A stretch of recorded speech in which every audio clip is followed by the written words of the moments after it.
Today is Saturday, November 22nd, 2025.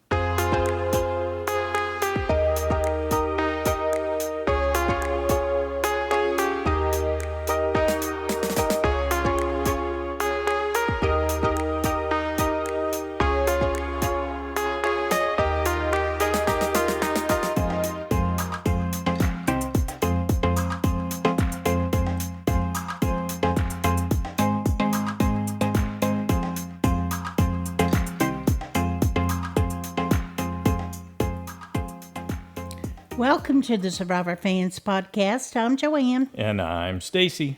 And this is the listener feedback show for Survivor 49, Week 9. Yep, listener feedback on Saturday, recaps on Wednesday. No matter what's happening in Survivor, we're there covering it, bringing you the super fans' take on it, finding different ways to analyze and enjoy our favorite show. How many super fans checked in this week? 21. 21, lots to talk about. Definitely the opportunity for differences of opinion as to how well these folks are playing. So I look forward to digging into that. Any other business we need to cover? I do not believe so. Okay, first up, we got a call from Pete. Hey, Joanne and Stacy. This is Pete from Boston calling here. All right, guys. Well, I'm all caught up now. Now, tonight, I think was a little bit of a better episode than last week.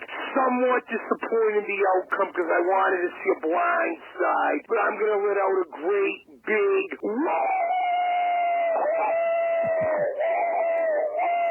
and man, gotta give credit where it's due though to my boy Rizzo. I know some may like or not like him, but the kid is playing and he helped orchestrate getting rid of Alex there for sure, along with his number one, Savannah, the two Sophies, and along with Sage and Jawan. I mean, you gotta give credit where it's due there. And I guess Sage and Jawan, they thought that was best for their game. They're kind of on both sides. And right now, Christina, who is fortunate she has an idol because she's one of the weaker ones, and Steven. And I think if Steven doesn't win the next one, he's gone. He'll be seen as a threat. But a little sad to see Alex go. He was playing. He had the idol a while back. He was solid in challenges. But I think, again, trust is the key. And when you flip-flop, you're going to get burned. And that's with Alex. But he was a gamer, and I would love to see him play again in the future for sure. And he went out gracefully. Didn't seem too bitter like maybe MC might have been. So I think he'll be a good jury member for sure. But what do we think of the players left, guys? Now, Christina, I mean, hats off to her for giving up the rewards for Jawan, but I think that's not going to be enough for her. If I had to bet $1 million, I wouldn't be surprised to see Christina be seen as a goal at the final three and get no votes, but I could be wrong, though. I mean, Jawan and Sage are in a good position, but can it hold true? Because now, look, Savannah and Rizzo have a lot going on now, for sure, and I'm telling you, Rizzo got the idol. You keep him around, things are happening for sure, so watch out for those two. And then the Sophies, your Sophie Stacy, there is USB. I think what you're going to worry is she still sees a threat in challenges, and that might come back to bite her. And the other Sophie there is flying under the radar, but I like that she has a solid social game working too. Right now, it's anyone's for the taking, for sure, but I like the way Rizzo's playing right now. Not saying he'll win, but he's playing good, though. All right, guys, I gotta check out Alex's interview now to see if, I'm guessing he somewhere had an inkling that it was him, or was he blindsided? And check out if there's any extra clips. Oh, the extra clips are not that great, although I like the one I saw last week with Sage and Savannah. That was good. All right, guys, take care as Thanksgiving is approaching. Woo! Whoa, thanks, Pete. Yeah, there's a couple of deleted scenes, extra videos out there. One of them's them just goofing around at camp, and you can, as you might imagine, Sage has something to add there. And then there's the schoolyard pick for the teams in the reward challenge. And what I found most interesting about that was that the whole Let's Feed Jawan thing didn't start with Christina. It actually started with Rizzo. Rizzo, yeah. And that whole team seemed focused on that. Even Sophie B was part of her Rizzo was expressed so confident that he could rationale. pull it off. Yeah. He could pull it off, is what he said, that he chose Jawan. Since there was a for throwing his element. team. Yeah. They were going to break the curse. Yes. Of course, Jawan brought all the bad juju he could with him to self-defeat on that and realized that completely. So there's a couple good videos. The Alex interviews, I think the thing, so yeah, he was blindsided a great bit. And he essentially said multiple times, I honestly cannot fathom why Sage and Jawan choose to do what they did. I just don't get it. I don't, in the world of rational gameplay, that didn't occur to me. I didn't see that coming. So I think that's my paraphrase of it. But he was a bit bum-puzzled by their strategic choices or lack thereof. Good stuff. Thanks, Pete. Next up, we got a call from Rebecca. Hi, Joanne and Stacy. This is Rebecca calling from Northern California with my feedback for episode 9 of season 49 of Survivor. All I have to say is that little child Rizzo, that boy got gonads of pure steel, because to sit there week after week and not play his idol based purely on the fact that he's pretty sure he's convinced everyone not to vote for him and to vote for MC. Or to vote for Alec, which, you know, what's really funny is you guys talked about this in your feedback, but in the next time on Survivor, when they were like, yeah, we're just going to vote out Alex. And I, among 100-something other people, were like, well, that's just a red herring. But 12 of us had it right, and we're, oh yeah, they're just going to vote out Alex. Stacy, you said, is Jawan and Sage just playing really badly? Or is Rizzo just playing a superior game? And honestly, I'm kind of on the fence. I think it's a little bit of both. I think he really has a lot of charisma and he's able to sort of talk people into seeing his point of view. But if Sage and Jawan were smart, they wouldn't listen to it and they would just vote him out anyway. It reminds me of the season that Ben was on, and they'd come back from every tribal council and Christy would say, we have to vote out Ben. So let's vote out Ben. We have to get the next idol. We must vote out Ben, and let's now all ignore what I said and go to sleep. And Ben would go out, he'd find the idol, he'd be safe another day. And also, Wendell season. We got to get rid of Wendell. They didn't get rid of Ben. They didn't get rid of Wendell. And I don't think they're going to get rid of Rizzo or Savannah or Little Soph, because those three are playing with a lot of intelligence, a lot of heart, and they generally really have great relationships with each other and just really want to play hard and go farther. What was the saying, like, play like it's your second time? Don't play to win, play not to lose. I'm not sure how it goes, but I think these three are definitely doing that. Who will be voted out next? Oh, I don't know. Who knows? What's fun about it right now is it's really hard to tell. It's not predictable. I mean, unless they tell us on next time on Survivor. A word about my USB Savannah. I don't think she's a mean girl. I think she has a lot of charisma, a lot of self-insurance that comes off as conceit, but I think her conceit might be very well deserved. She's really self-assured, and I think that is driving Sage crazy. And I mean, how scary was that next time on Survivor scene with Sage looking possessed going, we have to get her out. Scary, Sage. Take it down a notch. Have some coconut juice. Anyway, I have no idea what's going to happen next, and I can't wait to hear others' predictions because that might help me out a little bit. And I hope everybody has a wonderful day. And thank you for all you do. Bye-bye. All right. Thanks, Rebecca. Good job. Next up, we got an email from Tara in New York. Hi, Joanna, Stacy, and Survivor friends. Jeff's comments about the season really revving up at the merge continue to leave me a bit disappointed. This week was definitely a step up from the predictable pre-merge, but it still fell a bit flat. There were a few fun scenes. Steven's chicken nightmare and Sage calling Savannah a blackhead that she wants to pop made me laugh out loud. I really enjoyed all the creative music, too. That said, the last two episodes make me wonder what is going on with the edit because nothing is adding up. Either these people are completely Survivor stupid or we're missing a big piece of the puzzle. Like you, Stacy, I'm baffled by what seems to be horrible gameplay from everyone except Rizzo, Sophie B, and Savannah. Can either of you remember another season when players acted so obviously disappointed to see a member of their own alliance return to camp after tribal? Anything come to mind? Out. Yeah. I immediately thought of something potentially to do with Debbie Warner, but I don't actually recall that. But she's the kind of castaway that could cause that kind of reaction. Watching this scene, a phrase my friend often says popped into my head. It was funny, not funny, haha, but funny peculiar.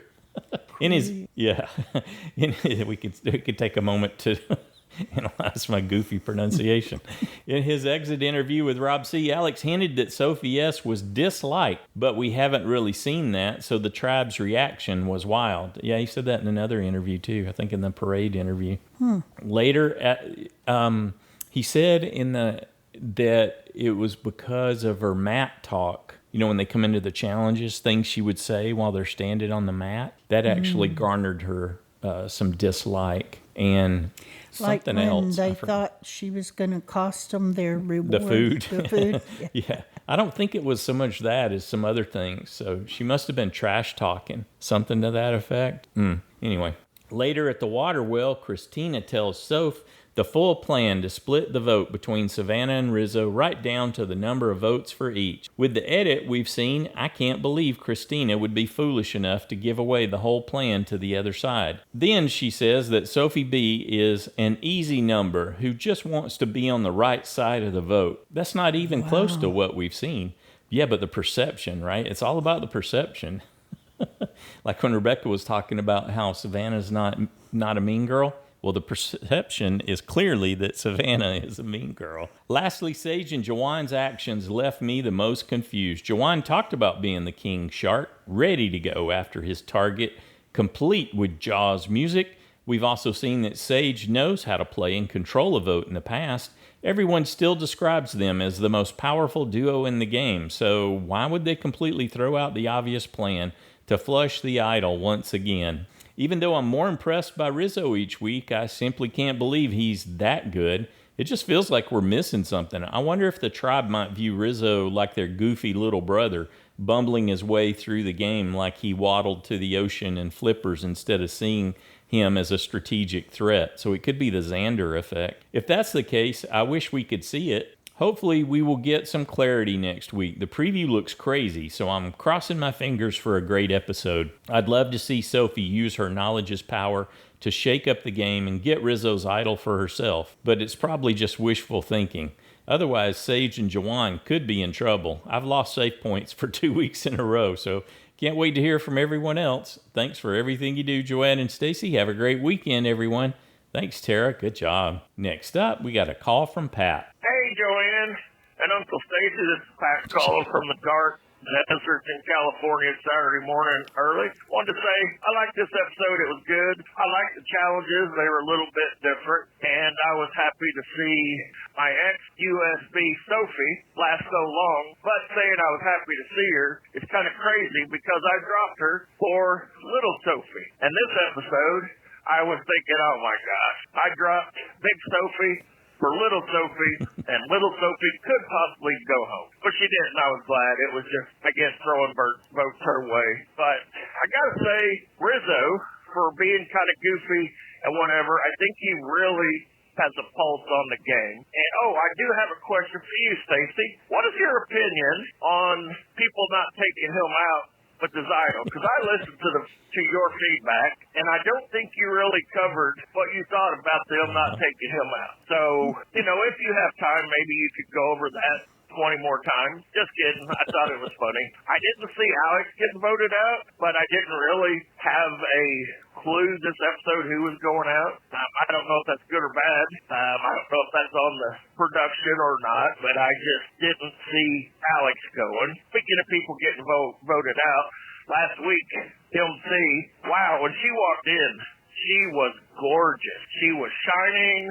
She just looked amazing. It's hard to believe that she grew up feeling so self-conscious, but I do understand that. As for next week, I think I'm going to throw my vote towards Christina. I know she has an idol, but the advertisements and stuff kind of maybe look in that direction. I don't know for sure. I don't know. I think Christina or Steven. I'd like to see Steven stay in, and Christina, I don't really feel one way or the other. But I also possibly think Christina could be a goat that they take to the end. So I guess after saying all that, I really have no idea what's going on. Who's going home, who's next. But I do have to say, I think little Sophie looks like she could be a winner. And if you think about it, she started out on a horrible tribe. She made it through, and now I think she could make it all the way to the end. So I'm happy with that. Well, till next week, y'all have a good week and also a good Thanksgiving. And we will talk to you later. All right. Thanks, Pat. I think Pat's bringing our grout across country that we're tracking. We ordered a bag of grout, and it left L.A., and he said he was driving through the California desert. Yeah, but it's not supposed to be here till December 1st. Yeah. And we ordered some little something. It's December 4th. Yeah. And it's coming out of California, too. Whatever Home Depot says, double or triple their delivery window. Yeah. That's our recent experience. Yeah, for sure. Yeah, I think you might be onto something there. If Sophie B makes some grand gesture, I don't know how that's possible.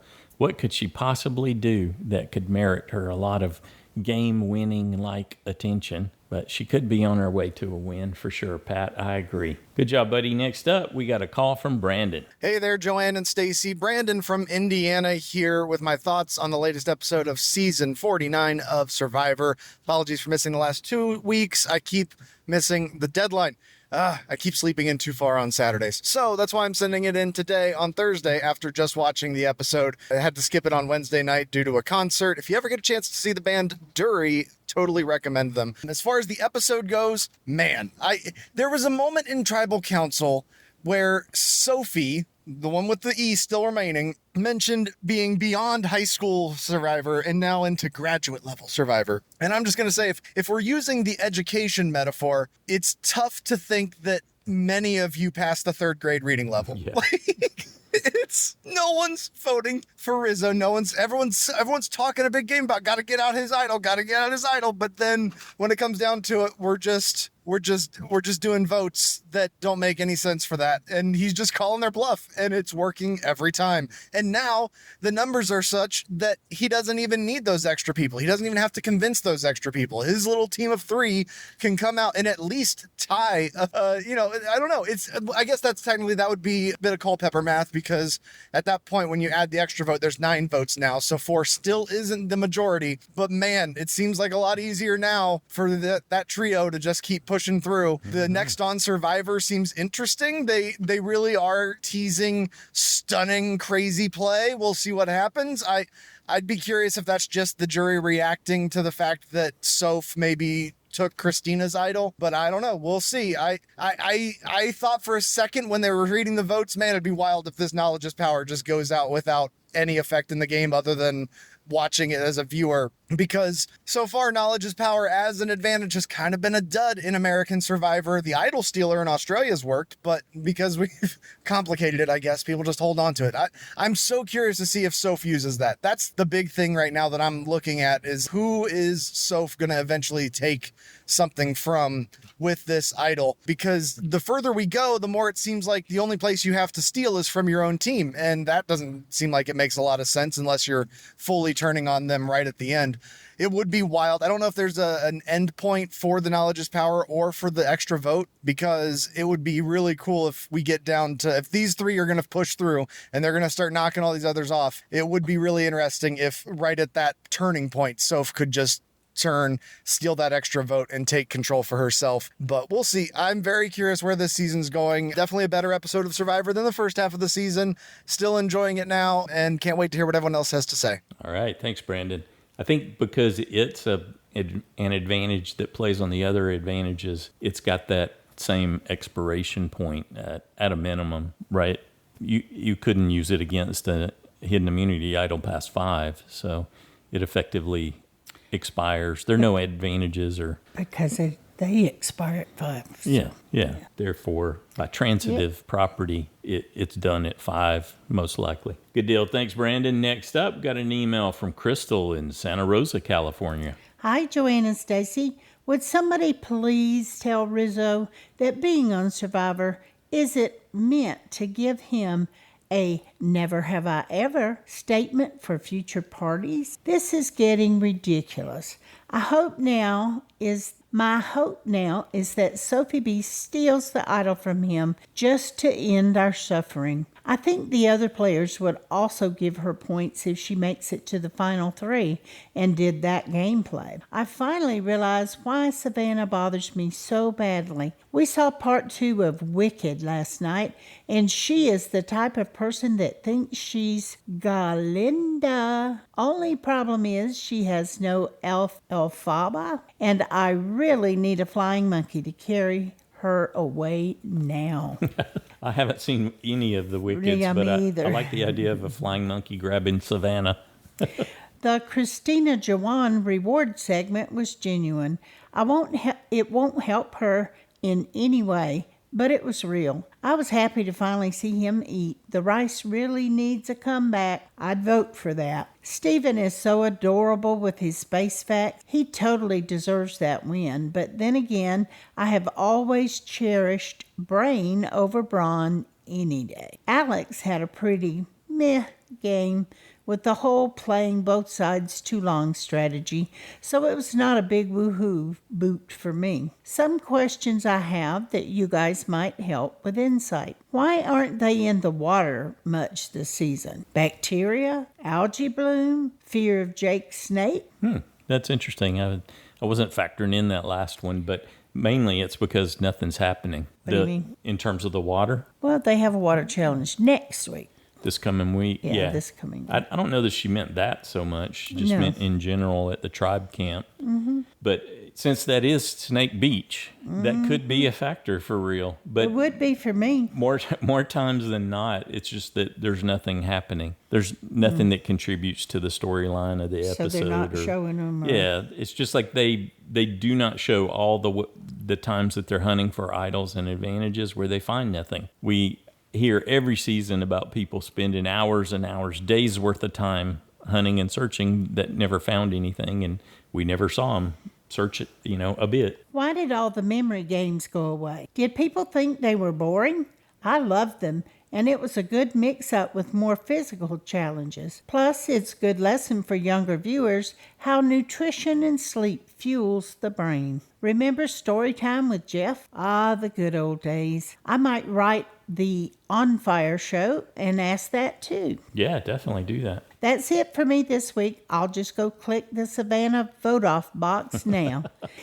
Can't wait to hear what the others have to say about the jury reaction preview scene. All right, thanks, Crystal. I think there are some people that talk about it, right?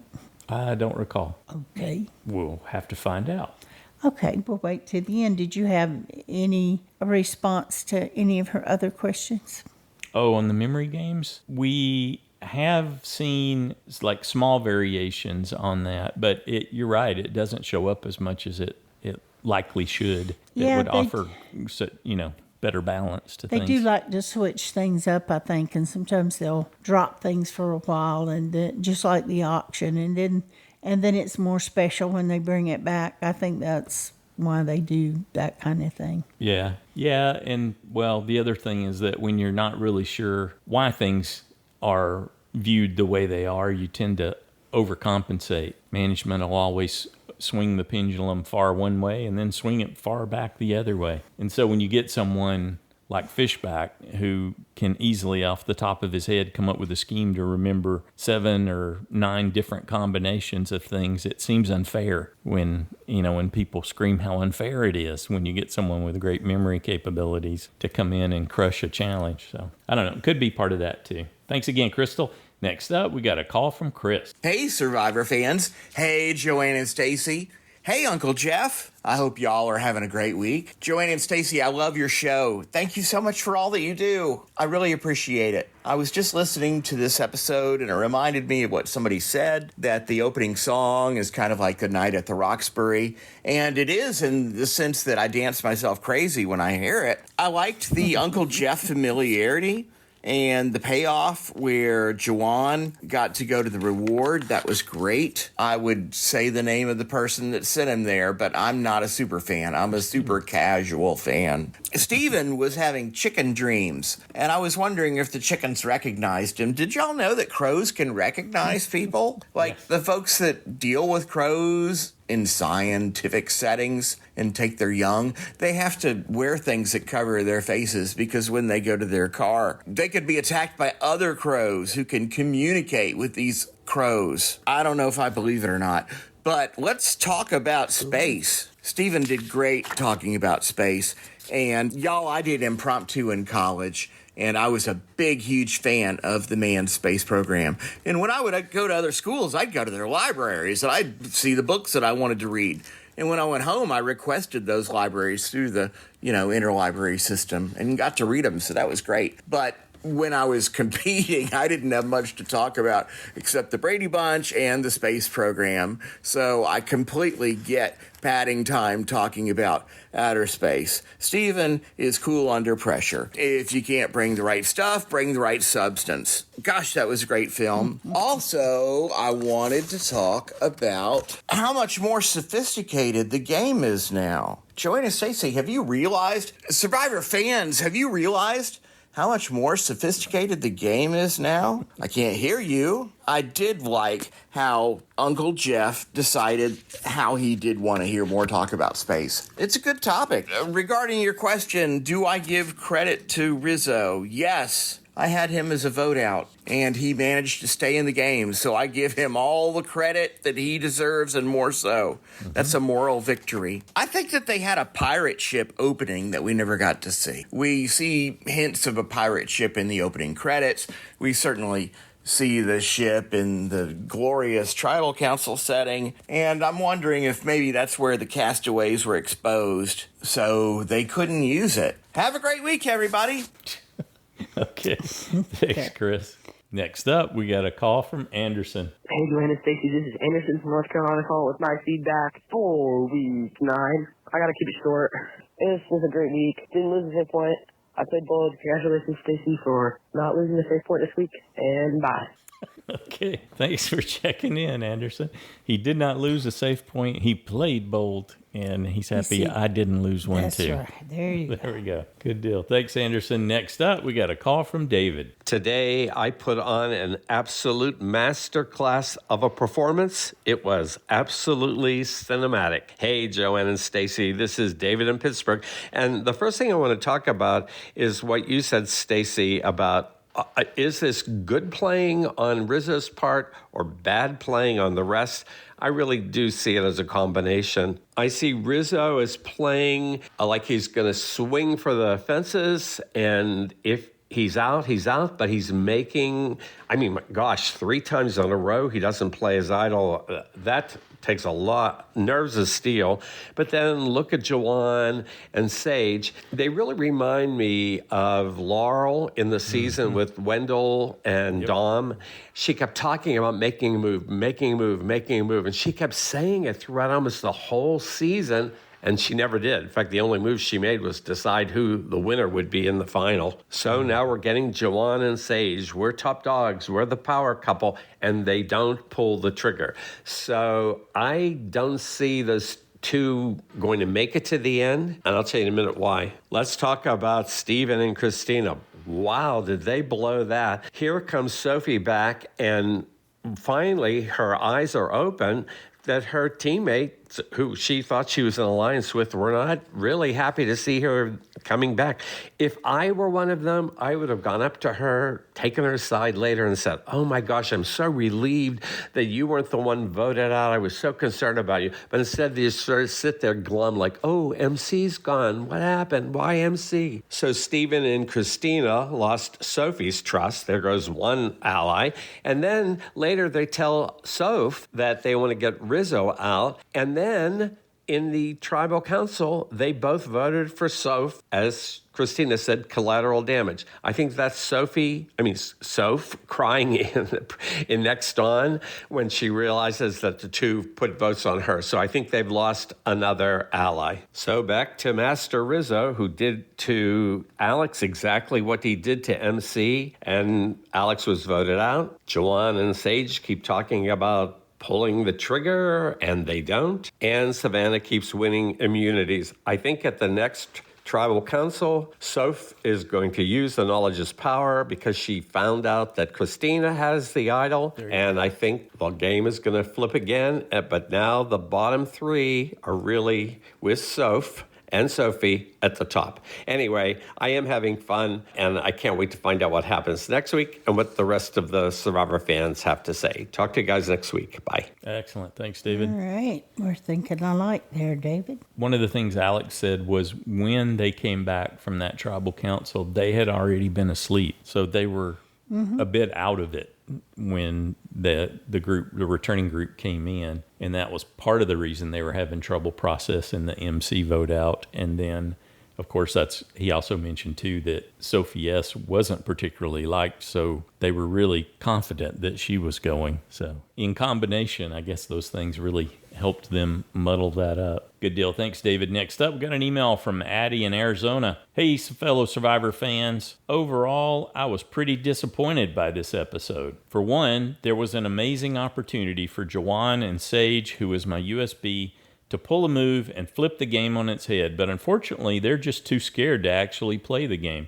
They definitely could have shifted the power directly in their favor, but they didn't trust the process and vote for Rizzo. Next, as a result of this missed golden opportunity, the big three, Rizzo, Soph, and Savannah, are continuing to hold all the power and will probably continue to for the rest of the game. Jawan and Sage might think that they got themselves in a better position by voting with the big three, but by the time it's final five, they will immediately be voted out. Finally, the thing that bugged me the most was how insensitive and irritating Rizzo and Savannah were being.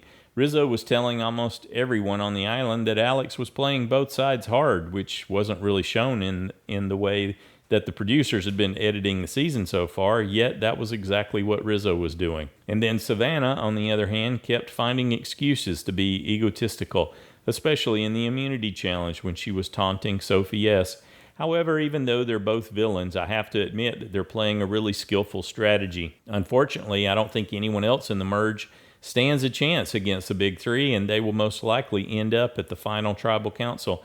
Putting aside things I didn't like, there were a few things that I was pleased by. First, I was glad to see Steven win safety in the double immunity challenge. I was not ready to see him go home, even though I marked him as the vote out last week, and I was happy to see his confidence build over the episode.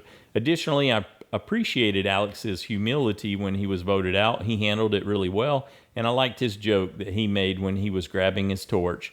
This week, I'm going to mark Christina as going home. I think that since Sage has now paired up with the big three and Jawan, she will tell them about Christina's idol to help her get in a better position with them, and then Soph will steal Christina's idol and knock her out of the game. It would be cool if Soph played her knowledge is power on Rizzo instead, but I don't think that's going to happen. Anyway, have a good Thanksgiving, everyone. Thank you, Joanne and Stacy. Thank you, Addie. You did great. Next up, got a call from Parker. Hey, it's Parker from Indiana, and initially I was pretty underwhelmed by this episode.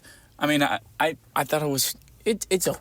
It was fine. I'm waiting for Jeff's. It's going to get crazy in the second half. It's going to get wild. I'm still waiting for wild, Jeff. I feel like it's been pretty by the books. I mean, we had a big Nate blindside. That was pretty exciting. Last week was a dud.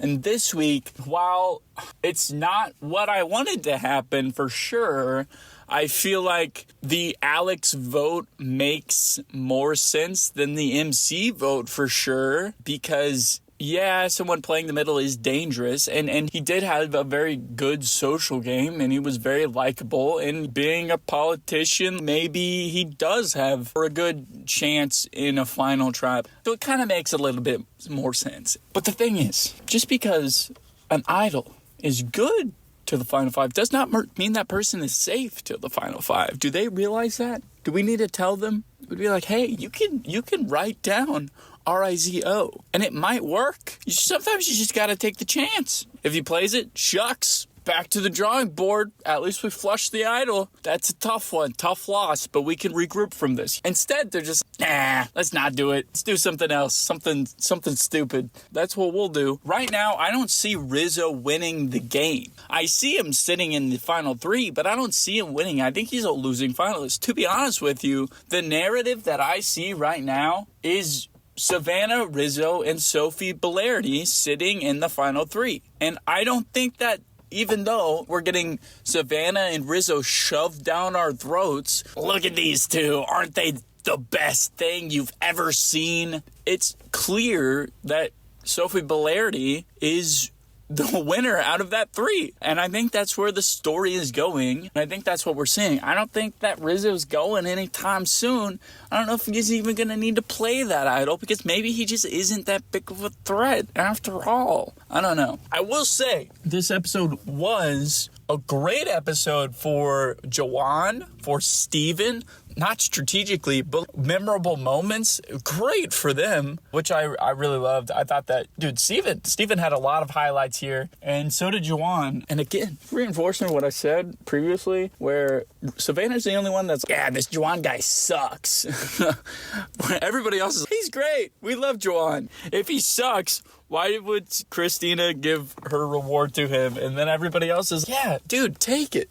Yeah, you've earned it. Good for you, buddy. We would get a handful of confessionals, and they're like, this freaking guy, he kind of sucks. I don't think he deserved to get that reward. But no, we didn't get that because he's a nice guy, and he's chill, and Savannah's the only one that hates him. So that just reinforces what I was saying previously in the season. After this week, I do start to see that kind of Steven Jawan narrative. Maybe there's a chance. Maybe there's a chance for those two. I think that Sage is out of it, though, unfortunately. That's all I got. I will see you all next time.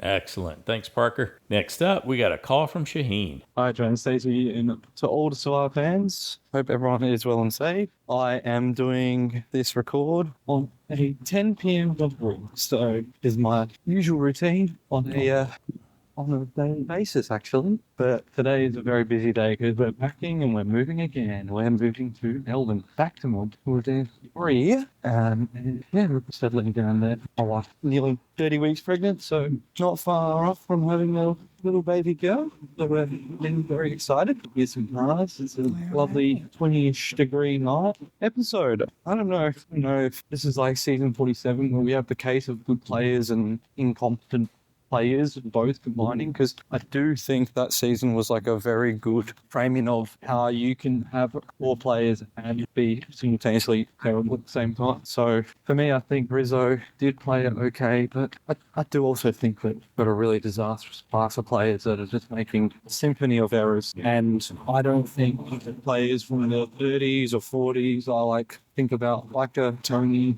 for example, they wouldn't allow this, and they wouldn't allow an idol to go 2 weeks in a row not being brought out at Tribal. So for me, it's really obvious that we've got a really incompetent set of players, and I reckon we're getting a really, really good edit once again. I think I said it 3-4 weeks ago. I felt like we're getting a really good edit of Savannah and of Rizzo. I wouldn't be surprised if these two are the guys that go on to go to 50. I wouldn't be surprised if one of them's a winner as well. They're just playing head and shoulders above the rest, and they're not even playing that well and having to do that. So that's an indictment on extremely poor gameplay from nearly everyone involved. And this is why I talk about Jawan the way I do, because I just feel like he just says a bunch of stuff and it's just hot air, it's just gas. It means nothing in the end. It's like one little thing can completely derail your plans. Like you talk and it's just empty words. Means nothing. And I think that's where I'm at with this season. I think it's just very apathetic, unfortunately. Hopefully that the surprise that we see is the knowledge of power. Because I think something that can evoke that level of excitement can only be something like an advantage such as the knowledge of power. So I think we see that being used as opposed to a blindside. So anyway, hope everyone is well and safe and that you are all enjoying your day or night. Anyway, thanks for all that you do. Cheers, bye. All right. Thanks, Shahin. Hope that move goes smoothly. And congrats on your baby girl. Not too far away. Yep. Not too far. Yeah, I like Symphony of Errors. That's a great descriptive phrase for what we appear to be, at least what we're being shown. Good stuff. Thanks, Shahin. Next up, got a call from Kim. Hey, Joanna, Stacy, and Survivor fans. This is Kim from North Carolina. I stuck with my USB Sophie S, but I'm not thinking that she's going to win at this point. I was disappointed that the crowd did not vote for Rizzo. I don't understand why they wouldn't get Rizzo when they could. I'm wondering if Sophie S is now going to get painted with here's somebody who's playing both sides. We got to get rid of them. I don't really agree that is the best choice unless the person is really causing a bunch of chaos. I didn't feel like Alex was causing that much chaos, and I liked him. So I was kind of sad to see him go. I, of course, had Savannah going, but she's going to turn out to be one of these challenge beasts because she's got a strong willpower, but so does Sophie S. I haven't taken the time to move all my little faces around and figure out how things could regroup, but I feel like this week was not a good move for Joanne and Sage. I forgot to do my picks 2 weeks before this last week, and I had gotten a vote out point with Shannon, but my save points all worked out for me, so it turns out I played really well without making any picks at all. That's about it for me this week. I really enjoy everybody's feedback. Y'all, thanks for calling in, and I'll catch up with you next week. So what you're saying is you're so good at making picks, you can make a pick once and have it work like to your benefit 3 times. That's pretty impressive. Why are you doing that? You know they get dropped if they do it 3 times in a row. Well, no, it would only be 2 times they had rolled at that point because she made them. Her safes were good. Then they were good again. Then they were good again. No, they wouldn't have been good that 4th time. We're not saying that. 2 more roll, and then If she had done that. You. Yeah, but she's not saying that, and I wasn't referencing that. I know. You just thought I was. You were. I was not. Okay. Next up, we got an email from Becca in South Carolina. Hi, Joanne and Stacy. Hi, Survivor fans. We're back from vacation to the Dominican Republic, where Liam and Caroline had the chance to drink straight from a coconut. All right. I told them it was just like on Survivor. Perfect. They thought it was disgusting and now have a new perspective on how miserable and hungry the survivors must be to willingly consume so many coconuts. Okay, that took a turn I wasn't expecting. That was good. When Jeff announced that the reward was fried chicken, all I could think was, but what about the waffles? Oh, yeah, we missed out on the song, didn't we? Jawan was hesitant to take Christina's place at the reward meal because he didn't earn it. But one could say that he earned as much of the reward as Christina and Savannah did by making it to the same phase as they did. It was Alex and Sophie who completed the final stages. I think I zoned out a little during all of the egg and space talk during tribal council. Here was my main takeaway. 4 buffs were worn as headbands, 2 as head wraps, 2 as tube tops, and 1 as a bracelet. Okay, I completely missed all that. 3 episodes ago, I would not have guessed that Rizzo would still have his idol in his pocket at this point. Caroline was pretty upset with the rest of us when we all said that they should vote Rizzo. He is holding steady as her favorite, and she doesn't even want to think about him being voted out. Since we were on vacation, we had a couple of episodes to catch up on when we got back. Until we watched, Liam kept teasing Caroline that he had seen a spoiler and Rizzo had been voted out. Excellent. That would be so you. Brother approach. That would absolutely have been you. As for next week, maybe it's time I stop basing JSFL picks on what we want to happen instead of what's likely to happen. But we're really, really, really, really ready for Savannah to go. Have a happy Thanksgiving. Hope your feast is as satisfying as Survivor reward. All right, thanks, Becca. Up next, we've got a call from Johnny. Hey, Joanne, Stacy, and Survivor fans. It's Johnny from Wisconsin calling here. And I actually got a point on Alex. I was so thrilled, actually, because I knew it was only a matter of time before that guy got caught in the middle trying to play every single side, and they just weren't going to go for that eventually. I'm also wondering why nobody's talking about Steven, really. He seems to be kind of just hiding in the background, too, even though he was the guy who got like the second most votes just a couple episodes ago. But now, I mean, yes, he won individual immunity, but I don't know if they're going to be talking about him even much in the next episode either. That guy could quietly make a pretty big noise in the final four if they let him. So who knows? Maybe he might even be our winner. I honestly think I would, if I were in their position, I would probably take Savannah to the end just because she kind of rubs everybody the wrong way. I don't see why nobody sees Rizzo right now. They're just letting him skate by for now. But wow, looking at the scenes from our next episode, the only reason the jury would react that big, I think it's because Soph B is going to use her knowledge as power. Makes me nervous. I hope she uses it right. But man, that could be something pretty interesting, especially if she learns about Christina's idol or she ends up backstabbing Rizzo or Savannah. That would be amazing too, but we'll see how it shakes out. Although overall, I really did enjoy the episode quite a bit. Do you think we're going to see a Survivor auction this season? Probably not, because I think Alex was the one preseason talking about the margarita, and now he's gone. So it would have been really fitting if he would have gotten his Survivor auction episode this episode. I thought it was going to happen, and then he gets sent home. That would have been great. Otherwise, that's all I've got for now. Thanks. He had said that there's no such thing as the margarita curse, where someone gets the margarita at the auction and ends up being voted out that episode. About Steven, I think part of the reason they keep him around is he makes them laugh. And I think that really was helpful to a lot of the people, that for him to talk them through their pain, by distracting them at the immunity challenge. Yeah, I don't know. Would you really keep someone around for that? I mean, well, we've had people tell us they did for sheer entertainment, because they got, of course, that was back in the days it was a lot longer, and they got terribly bored. So that might not be as much of a factor in the shorter game. His head will be back on the chopping block. He just won an immunity. Oh, sure, if he it will doesn't win, if he doesn't win this next time, he's certainly going to be a target. You would think. So, good stuff. Said Christina.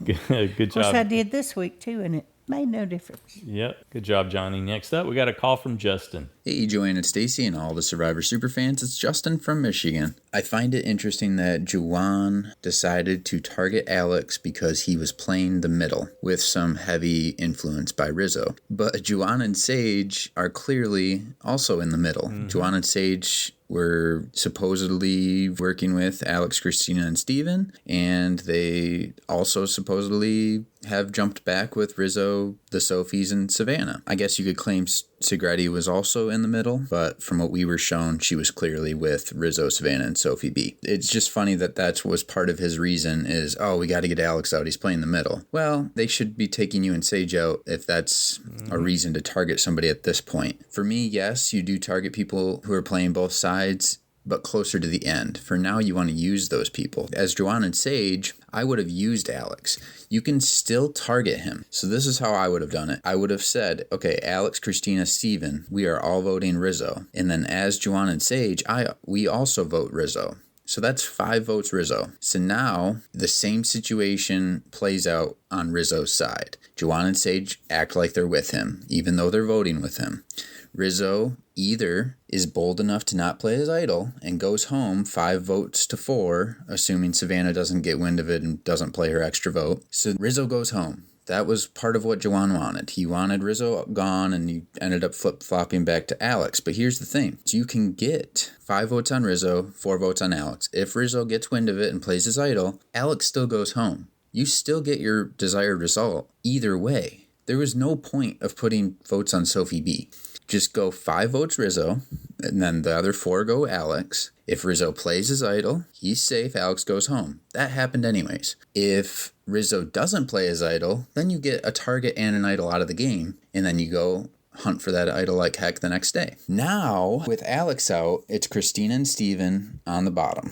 It's doubtful they're going to pull back in Segretti. Juwan and Sage, sure, they can jump back to them, but now it's 4-4. Rizzo still has his idol. Savannah has an extra vote, and unbeknownst to all of them, Sophie B has knowledge as power. What I'm thinking happens next week is Joanne and Sage do say, okay, now we really got to make a move, well, you've lost your agency. Yep. So they decide to jump back to try to do something. Sophie B gets wind of that. She steals Christina's idol. So now that side has Rizzo's idol. Sophie B has Christina's idol. Savannah has an extra vote. And those 4 can do whatever they want because they have 5 votes. So now they can target Christina, Steven, Juwan, or Sage. They have their pick. There's nothing that group can do about it unless they find an idol advantage or win immunity. Props to Rizzo. He had the cojones to hold an idol 3 times in a row, and it paid off for him. So I'm going to give him a lot of credit. But I'm just kind of irritated with Juwan and Sage for not making that move. You orchestrate that. You say, okay, we're putting the votes on Rizzo. Force him to play that idol. Strong arm him into playing that idol. If he does play the idol, okay, Alex still goes home. You're in the same exact situation, but now Rizzo doesn't have that idol. He has one less toy to play with going forward. Looking forward to what everyone else has to say, and thanks for listening to my TED Talk. Yeah, good stuff. You were thinking exactly what I was thinking. Yeah. Savannah's extra vote, and I think Sophie S. is firmly with them. Juwan and Sage, Christine and Steven, that alliance is cooked now. That window, that ship sailed. Yep, I think so. And I think, though, that they think they have Sophie B. Christina thinks she has Sophie B. Everybody's thinking they have Sophie B. So I think that is an advantage. But what Christina, the mistake she and Stephen just made was that they wrote Sophie B's name down. So even if they had a chance at pulling her over before, I can't see them having any. And she's got the perfect answer for why. Yeah. Yeah, exactly. You voted for me? I'm sorry. You wrote my name down. Yeah. I thought I was in an alliance with you, and you wrote my name down. Even if it was never true. Yeah. Now, the wilder option, the thing that would really make the season wild, would be if Sophie doesn't learn about Christina's idol and pulls Rizzo's, and she does something to really jumble things up. But there's no real motivation for her to go that off the rails at this point. Not at this point. I mean, I could see her doing it at Final Four. She can't. Oh, that's right. They can't. Last time she could do that would be Final Five. Well, at Final Five. I could see her doing it to get him out just toward the end, but at whatever last opportunity she has to use it. Mm-hmm. And so I could see that, but I don't know. I wanted to see that happen, but I'm just not sure that they're going to do that. They got a lot of strength right now, so I don't know. And she doesn't need to take Christina's idol. So, yeah, I don't know. Good stuff. Thanks, She Justin. doesn't need to take it, but why wouldn't she take it? Before you get rid of her. Before you get rid of her. Yeah. Good stuff, Justin. Thank you. Next up, we got a call from Jill. Hi, Joe and Stacey. Hi, Survivor fans. Jill in the Outback here. This season is just frustrating, infuriating. There was a glimmer of hope there a couple of weeks ago, but I really can see why everyone's concentrating on 50 and not this season. Soph seems to be the only one that's playing the game and has been able to keep her advantage a secret, but also been able to get other people to tell her their secrets, like Savannah and her being a reporter, which I find a bizarre kind of secret to be keeping. Everyone else should be hanging their heads in shame and not flushing Rizzo's idol or even voting him out. What should be happening going forward is that Savannah doesn't win immunity and that she gets voted out, I think, as soon as they're able to. But they need to flush Rizzo's idol as well. But I really have no confidence in the rest of the players to actually do that. I'm sure there's been an argument raised that with Rizzo's idol that at least they know where it is. But while Rizzo has it, you don't. So you need to flush it so it goes back into circulation again. I don't think Christina giving Joanne the reward was any type of strategic move from her behalf. I think she was just being really nice, but it really gave him the chance to talk with other people and to recharge himself. So it's lovely of her to do it, but I really don't think she should. Looks like next week gets a little bit emotional. We'll have to wait and find what that is about, but hopefully it gives a little bit of interest to the game because I really think it's floundering at the moment. But you never know, Savannah's so wonderful as she keeps telling us, so maybe she'll bring a bit of spark into the game. That's about all I've got. Happy days, everyone. Bye. Yeah, there you go. That'll happen. Thanks, Jill. Good job. Next up, we got an email from Josh, the Plush Moose from Massachusetts. Dear Joanne and Stacy, it was a solid episode, but I fell for the deceptive editing again. I wish the editors would stop cherry-picking quotes about getting Rizzo out when the tribe's actions say he's not their focus. Here's my other observations. Sophie said it was either her or MC. She fought hard to stay, but then MC threw her under a bus. Did MC do that from under the bus where Sophie had thrown her first? Savannah, Rizzo, Soph say they're the most powerful trio. Are there any other real trios? Well, there's the Bottoms Up Alliance, but they clearly don't measure up with Stephen, Christina, and who else? Jawan? Yeah, Jawan. The Bottoms Up is Jawan, Sage, and Steven. Yeah, okay. Well, I goofed that. That's why I got stuck. Well, I didn't know what you were So maybe not a real trio. I can't remember it. Sophie is great at communicating, but she's kind of like the PA system at the sports arena. One way, high volume. Jeff likes a fluid game. That's why Survivor takes place on small islands surrounded by water. Okay. Sophie plus Sophie equals Soph squared? Sounds like Culpepper math to me. Using a schoolyard pick for the reward challenge teams yielded a close finish. Who knew? Designated climber MC wasn't available for the reward challenge, so Rizzo and Alex had to step up. Altitudinally challenged Jawan came up short in life preserver ring toss. At the reward meal, did anyone else hear Sophie say she was putting on her loser shorts? I don't think it was loser shorts, was it? I think it was looser. Yeah. Looser. I like loser, though. That's good. Loser shorts. Jawan struggles with receiving stuff. I don't think he'd have a problem receiving the $1 million check. The reward meal must have been held on Festivus. Sophie turned it into the airing of grievances. Jawan doesn't want charity, but he'll gladly exchange a stinky hug for some fried chicken. Steven's weird chicken guilt dreams look like a sequel to The Birds. Jawan said the fried chicken restored his superpowers. Which are? Yeah, we hadn't seen them, have we? Christina says Savannah gives off mean girl energy. If the professor was there, he'd harness it to power lights. Jawan heard Jaws music. Was that his jump the shark moment? The next blackhead sage wants to collect his name Savannah. She wants to pop her out of the game. Sophie playing all sides. Good. Alex playing both sides. Bad. Right. I'm getting Survivor 48 Bad? That was a question. Oh, okay. I'm getting Survivor 48 flashbacks. Once again, a small, tight group controls most of the trinket. Savannah used to be a news anchor. Now she wants to anchor the final three. Rizzo worked hard to arrange Alex's ouster. Did anyone else notice that short Savannah was able to stretch out her legs and lock her knees in the immunity challenge? No, I didn't see that. Steven gave Survivor's second ever TED Talk. We've now covered robotics and space. Savannah's new, improved Mean Girl toolbox now includes smack talk during challenges. Rizzo had better be careful or he'll throw out his shoulder from patting himself on the back. Alex wanted to work his magic. Mission accomplished. He made himself disappear. There's a lot of crooks, lots of eggs being cooks. There are lots of cooks, lots of eggs being made. No wonder Steven's dream chickens are angry. I expected Savannah to nominate herself for a Nobel Peace Prize for causing cross conversations by winning immunity. Rizzo's hidden idol is the kind that hides in plain sight. Some tribe members are playing grad school Survivor. Some play at the community college level. A few might be at the online diploma mill stage. Even Mission Control couldn't help Steven bounce back from his aborted kangaroo joke. Rizzo has rose syndrome. No matter the threat, he comes out smelling like a rose. Alex played firmly in the middle and found himself between a rock and a hard place. Next time, Rizzo is sorry. They won't see it coming, and jurors act surprised. Does Rizzo finally play his idol? Anyway, that's it for me for now. Thanks, Joanne and Stacy, for all you do. I can't wait to hear what the other fans have to say. Stay safe, everybody. Thanks, Josh. Good job. Next up, we got a call from Jeremiah. Hello, Joanne and Stacy. Hello, Survivor friends.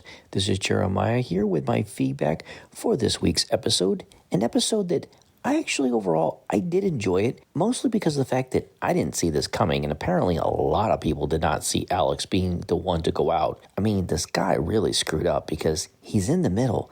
That's a really good position to be in, but somehow he made it pretty obvious that he was playing in the middle, and that's not a good position to be in. At least that's how the edit seemed to be. Now, I know there's a lot of people disappointed in the gameplay this episode. I definitely can tell that Stacy is one of those people. But I'm with you, Stacy. It is frustrating to see gameplay that just seems to be under par, shall we say. That question is it Rizzo that's playing such a great game and everybody else is playing a poor game? I think it's kind of a mix of both. I think that Rizzo has really surprised me on how well this young man is able to manipulate people into getting what he wants. But I also think that there is some mistakes going on the other side where, they are clearly, Steven gave Sophie such a hard time about not knowing her position in game, which is true in some ways. But also, they don't really seem to realize what's going on the other side. I mean, the way they treated Sophie S. was terrible. I mean, they pretty much said, here, you guys can have her for your vote. Now, if I could say something positive about the other side of this scenario is the fact that, to be fair, outside of knowing that Rizzo has the idol, they don't know about Savannah's extra vote or that Sophie B has the knowledge of power. So I don't think, there's no way they could possibly know what kind of danger they're in. To them, they're still in a position of power. So it's hard to criticize them too much. But there's no doubt in my mind that they should have put votes on Rizzo and try to get him to play that idol. To me, this is another week of big mistakes made by these people. Going back, of course, to the MC vote, that was a terrible move. And now this. I like a lot of these people, but I think they're in danger of losing to the mean girl. And it's hard not to imagine that the two Sophies and Savannah and Rizzo are probably going to take the strong position next week. But who will face the downfall? At the moment, I'm kind of leaning towards either Sage or Jawan being the ones that get voted out next week. We will have to see how things go, see if maybe some new information can come to light that will make me change my mind. But that's where I'm at the moment. I think that it's probably going to be one of those two, and I'll just stick with that. All right, well, that's it for me. You all take care. And until next week, this is Jeremiah from Southern California. All right, good job. Thanks, Jeremiah. Okay, so let's go with what Jeremiah was saying. It's between Sage and Jawan. Who do you take out? I would take out Jawan. I would take out Sage. Okay.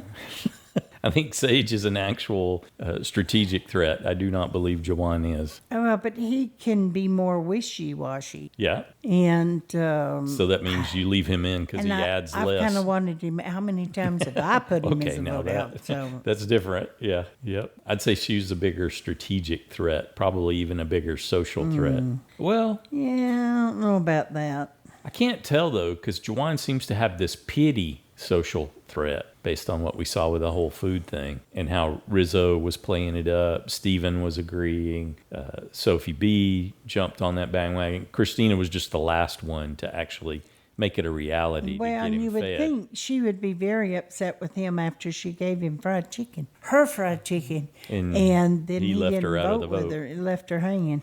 Yeah, that could be the reason for some of that emotion that we saw coming from her and next time on. Thanks again, Jeremiah. Next up, we got a call from Jen. Hi, everyone. This is Jen in California, and here are my thoughts on Survivor 49, Episode 9. This was kind of like a make-or-break tribal council for me this week, and I was so disappointed. Not 3 times in a row. How did they let him get away with that 3 times in a row? Or maybe not 3 in a row, but I feel like it's 3 in a row. That's a lot. I don't think I enjoy seasons where players just choose the path of least resistance when choosing which players to vote out. Constantly focusing on eliminating weaker players just because they're afraid to take the big swing is boring to watch. Maybe it makes sense to the players in the game, but it's still boring TV. Just my opinion. Now I want to talk about Rizzo's game, and I'm going to make a comparison. Rizzo's strategy reminds me of the Terry Dietz strategy of Exile Island. The only difference is that Terry's idol literally was all-powerful because he could play it after the vote, so his threats to the others actually held weight.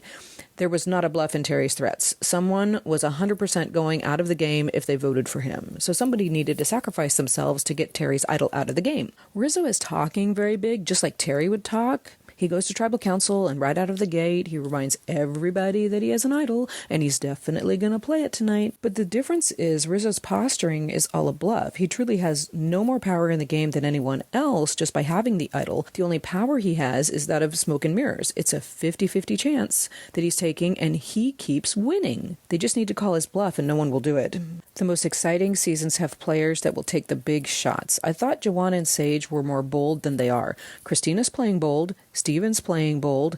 You could see that by their votes this week. They were all in for doing the split between Rizzo and Sophie B, but I feel like they were hung out to dry. And I don't know how the people who are on the bottom are wielding so much power. I agree with what you said, Stacey. I think that we are not being shown things we need to know to understand what's going on. What we're being shown suggests that Rizzo and Savannah are the power players, and I'm thinking that they're more the beneficiaries of inferior players and how they're playing. They're not in control, they're just getting lucky by the bad play of the others. Savannah isn't making any strategic plays necessarily, she's just winning immunities, and good for her, that's what she needs to do.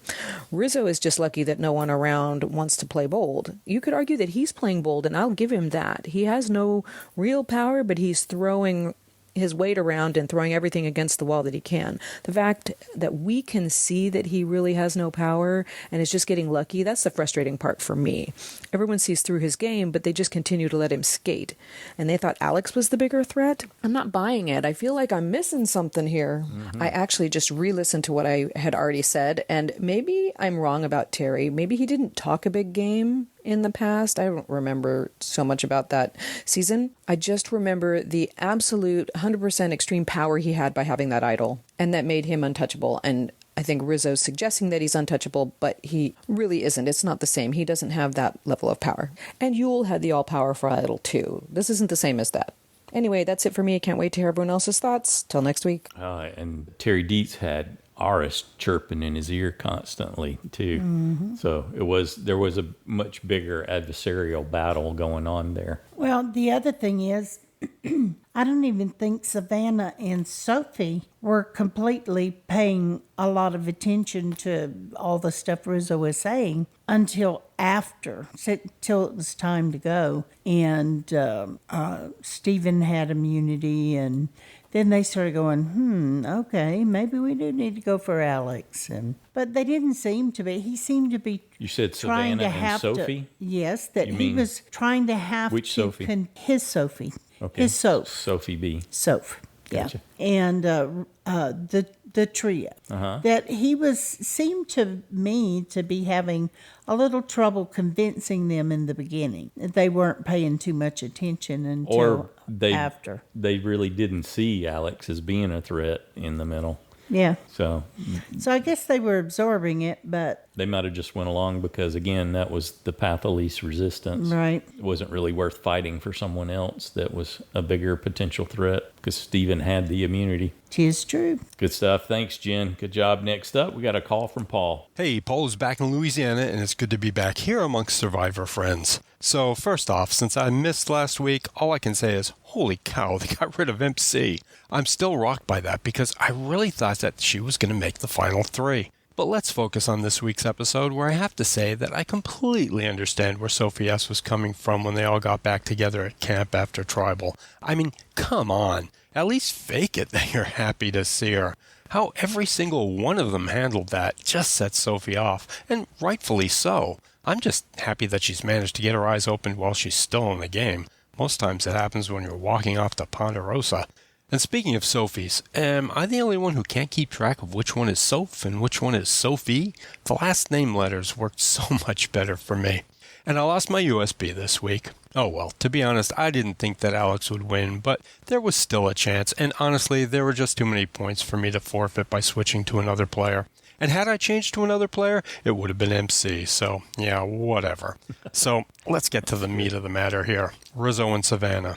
I have got to say that, yes, they actually both impressed me with what they're able to accomplish. After this last episode, I firmly believe that Rizzo deserves the win, at least at this point. He may not be pulling his immunity idol out, but he's certainly been pulling rabbits out of his hat at perfectly timed intervals. And Savannah, perhaps it was the extra vote advantage along with Rizzo's idol that kept her spirits up and kept her fighting. Are these two playing a great game?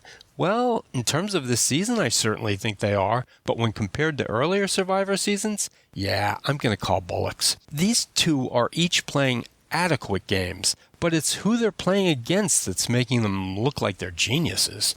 When idols were first introduced in this game, players feared them and they left them ride for what seemed like forever. But then after a couple of seasons, they were considered to be something that had to be dealt with right away. So when, who was it, said that this new Survivor is grad school Survivor, well, pardon me, but I'm going to have to call bullocks again. But with that said, I can clearly see one of these two winning at this point in time. With each passing tribal, it's going to get tougher and tougher to remove them, and it's hard to believe that just 2 tribals ago, I really thought their gooses were cooked.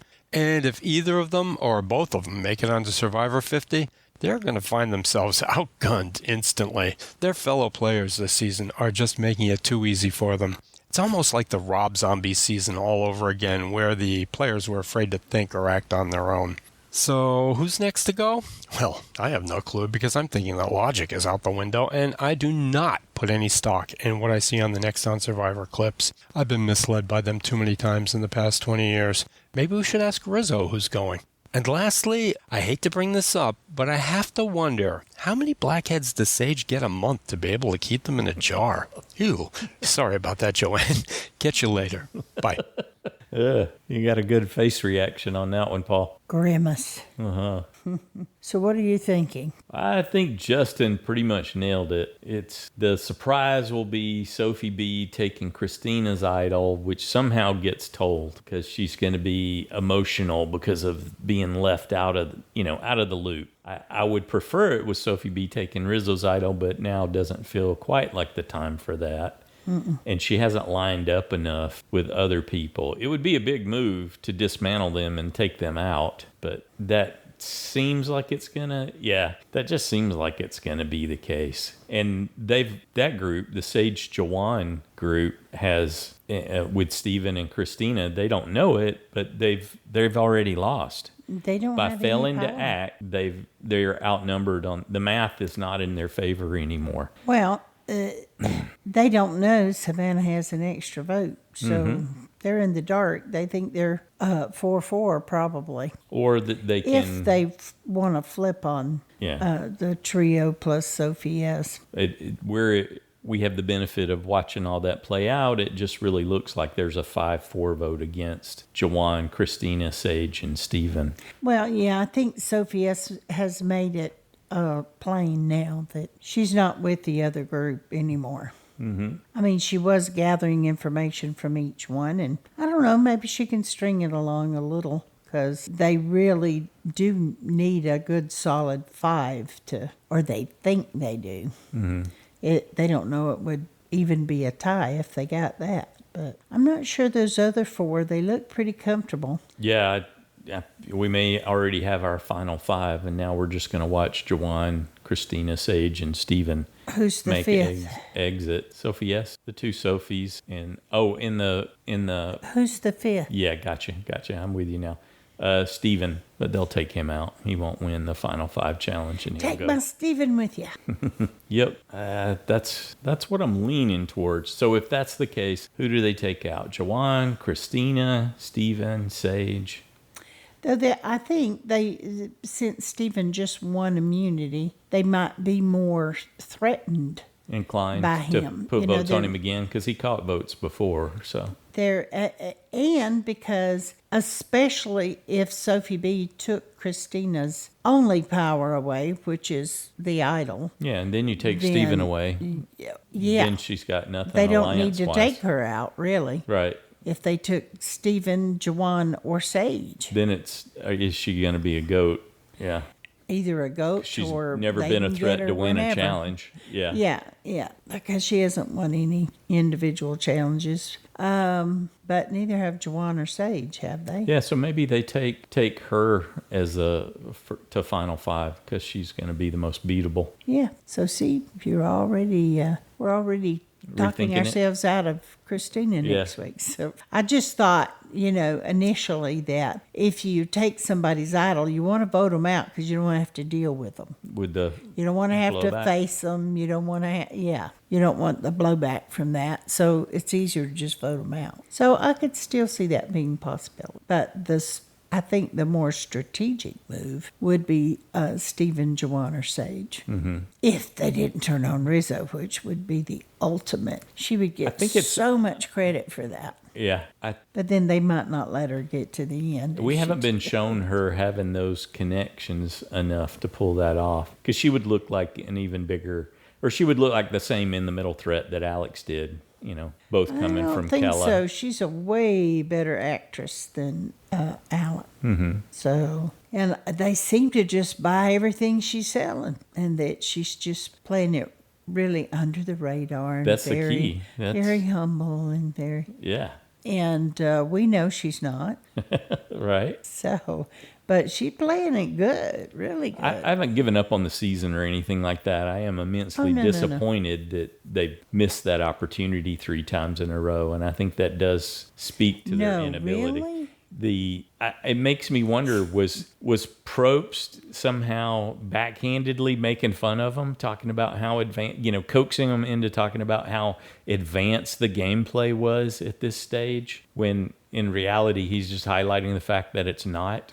There is an extra clip out there that shows him saying clapping his hands and saying the wake up. Yeah. It was on Facebook. It was also in the promos. Oh, okay. For last week's episode. Yeah. And that's why we were surprised we didn't see it. It could fit with that, right? Him saying, wake up.